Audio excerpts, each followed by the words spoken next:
100만원 벌면 100만원 전부로 빚을 갚는 한국인이 무려 171만 명. 벼락거지 모면하려고 영끌로 부동산을 매매했던 이들이 주저앉고 있습니다. 한 치 앞도 보이지 않는 2024년 부동산 시장, 어떻게 대응해야 할까요?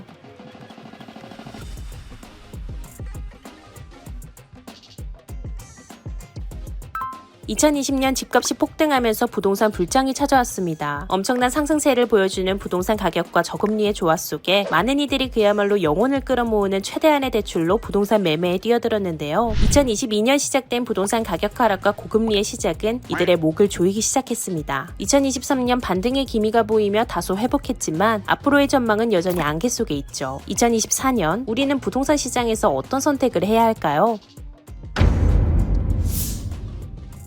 부동산 측면에서 2023년 한국은 한마디로 오늘만 사는 경제였습니다. 올해 초 시행된 특례보금자리로는 소득에 상관없이 9억 원 이하의 주택을 최대 5억 원까지 대출받아 살 수 있는 제도였습니다. 바로 이 제도가 미래의 수요를 당겨 쓴 결과를 가져왔는데요. 특례론으로 대출 규제를 풀어주면서 수요가 다시 올라가면서 부동산 가격도 올라가게 된 것입니다. 그러나 이 제도의 문제점은 한도까지 빌려 쓴 돈을 더 많이 빌리게 만들었다는 것입니다. 특례보금자리론이 끝나고 나면 주택 수요가 다시 감소할 것이고, 이를 방지하기 위해 다시 제도를 연장한다고 해도 올해 안 터진 문제를 내년에 터뜨리는 격이 될 뿐이죠.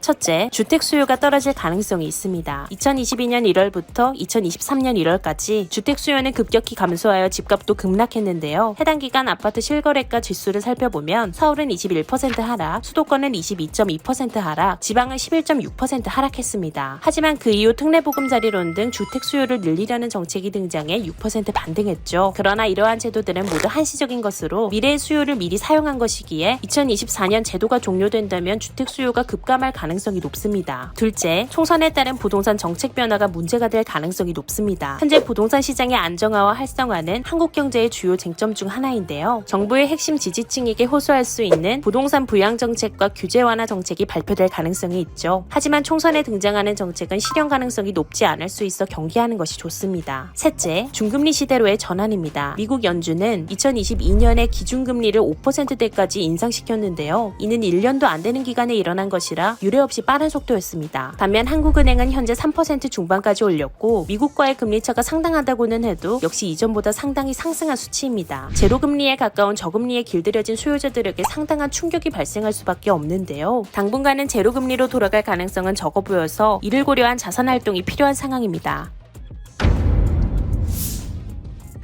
주택은 기본적으로 매우 비싼 자산입니다. 근로소득으로 모으기 힘든 돈이고 허술하게 투자해서는 안 되는 자산이기도 하죠. 워낙 가격이 높기 때문에 대출을 받지 않고 구매하기는 힘든데, 그렇기 때문에 금리에 대해 매우 예민하게 반응할 수밖에 없습니다. 그동안 오래 유지된 제로금리 상황에 익숙한 한국인들은 주택 매매 시 최대 한도로 대출하는 것이 일반적이었습니다. 따라서 2022년 고금리가 시작되자 심각한 경색이 생겨났는데요. 다행히 더 이상 금리가 인상될 흐름은 보이지 않지만 문제는 이 고금리 상황이 언제까지 지속될지 알 수 없다는 점입니다. 세계 각국이 물가 상승과 싸우면서 금리를 하락시키기가 쉽지 않기 때문인데요. 따라서 2024년에는 자산 경착륙의 가능성이 있으므로 무리한 자산 투자는 자제하고 국내와 해외 등으로 자산을 배분하는 것이 필요하겠습니다. 한국에서 부동산은 누가 뭐래도 가장 중요한 자산 중 하나입니다. 각 가정마다 집은 가장 큰 재산이거나 가장 취득하고 싶은 재산이기도 한데요. 하지만 동시에 미국 기준 금리에 가장 큰 영향을 받기도 하기에 조심스럽게 접근해야 합니다. 머니트렌드 2024에 따르면 이전보다 높은 금리는 오랜 기간 지속될 것으로 전망되고, 주택 수요 역시 감소할 가능성이 크기에 더욱 경계해야 하는 상황이죠. 부동산에 관심이 있다면 2024년은 특히나 글로벌 경제 지표와 시장 상황에 더욱 관심을 두어야 할 시기겠습니다.